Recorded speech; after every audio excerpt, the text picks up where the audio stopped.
Hey, thank you for having me. I appreciate the opportunity to drive up here to Cameron and stand with you. You're not alone. We've been fighting this same fight in Cache County, not just with our schools, but also in our public library system.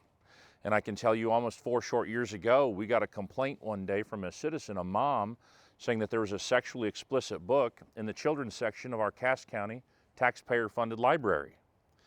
Well, went across the street, since we appoint that board as the Cache County Commission, went across the street to look at the library in Harrisonville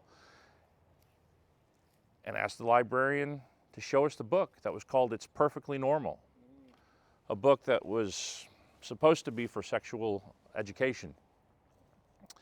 She walked me right into the children's section. Now I'm a tall guy, I'm about 6'8", but she walked me right up to the stacks, and that book came right up to about my knee, where my then 5-year-old Josiah could have easily discovered it. Now, as a homeschool family, we like to go to the library. We go to the library often. And my kids are voracious readers, and part of the joy of going to the library is to be able to go in there as a dad or a mom and let your kids go into the stacks and discover their next great read.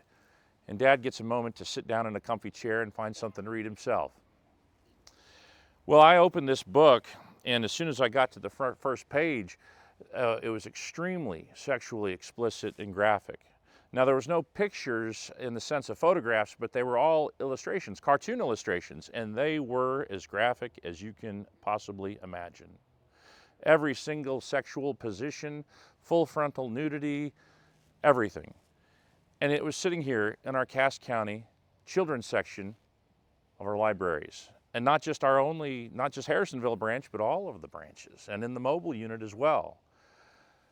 And so we went to the board, and we went to the director, the executive director of the library, and then we went to the board who we appoint, and we simply asked about it. Now, we didn't ask them to ban the book. We asked them to simply move the book into an age-appropriate section so little Johnny and Susie couldn't just stumble upon it. A really common sense request. Well, they promptly took it under advisement and told us no. So it's our right to appoint the board, so we started to appoint board members over the next few years that said that they would move the book. But still today, that book has not yet been moved, almost 3.5, almost 4 years later. So this is a fight that's being driven not just locally, but it's being driven nationally by the institutional left as they push this content down into libraries. And the American Library Association is front and center of that fight, and you probably already know all of this. That's an agency or a nonprofit, non-governmental institution that's been captured by the institutional left. And so if your libraries are still taking advice such as content, etc., from the ALA, they're wrong, 100%. So you've got a fight on your hands, and that fight's occurring all across the state of Missouri in community after community and county after county. So you're not alone, and thankfully us in Cache County are not alone. And we need to bind together and band together to take on these fights locally here in Cameron, as well as feel free to come to Harrisonville and give us a hand as well. But it's going to take a determined effort. And it's not just showing up to the meetings and activism, which is important, but it's also understanding what a school board is. Now, too often superintendents, and I don't know what the environment here is in Cameron, Missouri, but too often superintendents handpick the school board members, and oftentimes they're retired or retiring teachers. And oftentimes when they go to their orientation or indoctrination, which is mandatory by law, they're really told to just do whatever the superintendent tells them to do. And the superintendent is oftentimes the most educated, one of the higher paid people in these kinds of communities.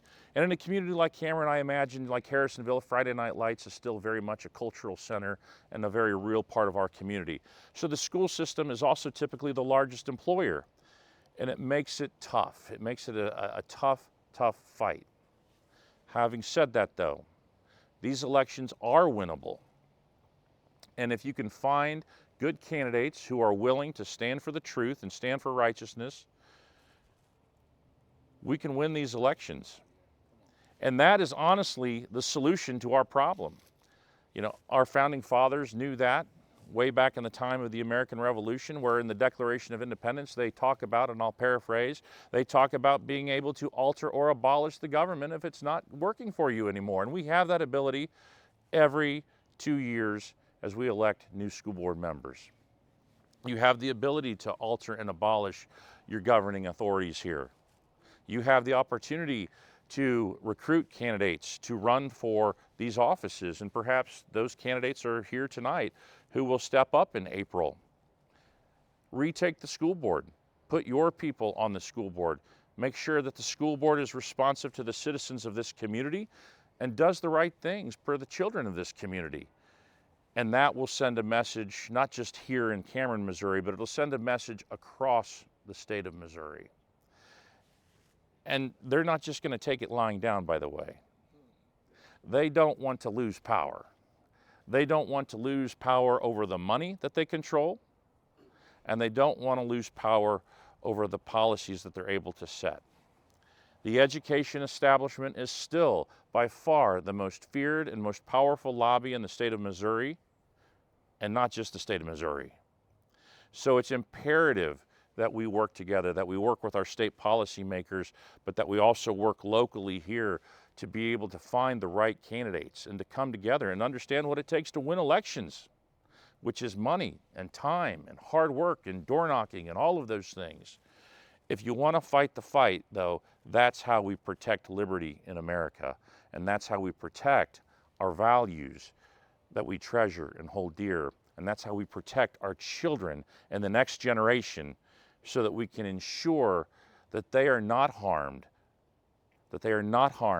by what is occurring in even communities like this. And if the fight is occurring in communities like Cameron, imagine how it is in Kansas City and St. Louis and elsewhere. So I appreciate the opportunity to speak with you tonight. I would just like to encourage you to continue to be involved, to continue to hold accountable in the meetings, to continue to communicate and to lobby your school board members. After all, it's their responsibility to set vision, to set policy, to set budget, to hire and fire the superintendent, and also to then hold accountable and provide accountability and oversight. And that is the role and job of the school board, not to be a rubber stamp for a bureaucrat. So please continue to stay engaged and hold them accountable. Hold them accountable with elections, and retake your school board with people who are like-minded with you and who will represent your values. Thank you so much. Appreciate you.